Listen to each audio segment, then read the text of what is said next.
Arjo's way of working. Mobility is fundamental to healing, dignity, and independence. The longer it can be maintained, with or without assistance, the better we will feel physically and emotionally.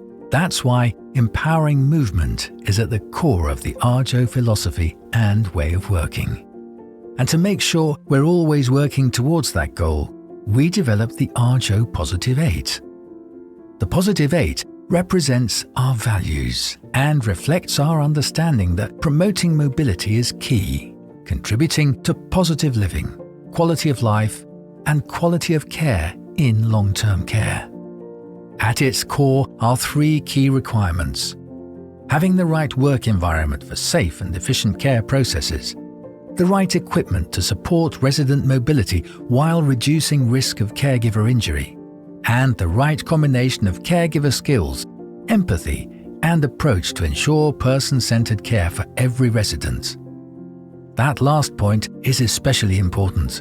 Staff caring for people living with dementia or a neurological disorder, for example, will benefit from specialist training. That knowledge, combined with respect for the independence and personal choices of residents, makes all the difference to maintaining mobility and quality of life in a formal care environment.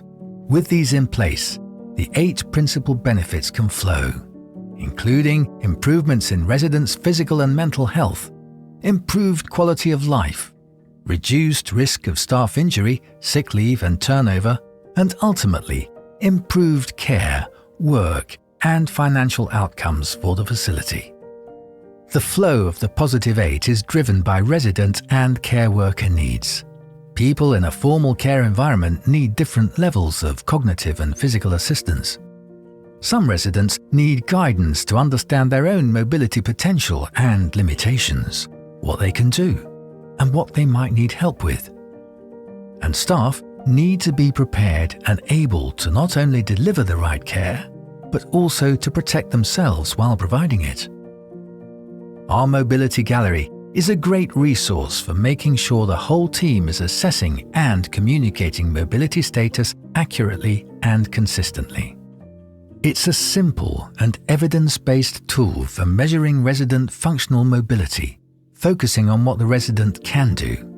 Management can use the 5 levels of the Mobility Gallery to better understand what resources their facilities need. It can also serve as a guide for caregivers, helping them choose the right equipment and provide the right care for each person. The Mobility Gallery uses examples of 5 typical people we might find in a care facility and assigns them a functional mobility level, classed from A to E. Albert is our representative for Class A. Albert is able to perform transfers and daily activities independently and can walk with a stick for support. Barbara is partly capable of performing daily activities independently, but may need a little supervision or support. Carl needs moderate assistance to perform daily activities and transfers and to move about.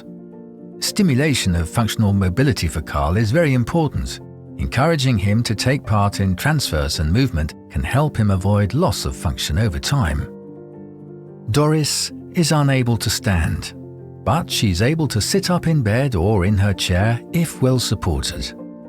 Doris is dependent on the carer in most situations, especially for transfers and personal care tasks. It's especially important for caregivers to minimize risk to themselves by using the right equipment and methods when assisting her. Finally, there's Emma, who's always fully dependent on the carer for all aspects, either related to mobility, transfers, and personal care. The most important aspects of her care are to ensure comfort and reposition her regularly to help reduce the impact of mobility on her health. Ultimately, the Arjo way of working is about adding value. Our aim is to design, build, and provide solutions that address unmet needs and solve real problems, and to always be there with advice, programs, and solutions that earn your confidence and empower your care.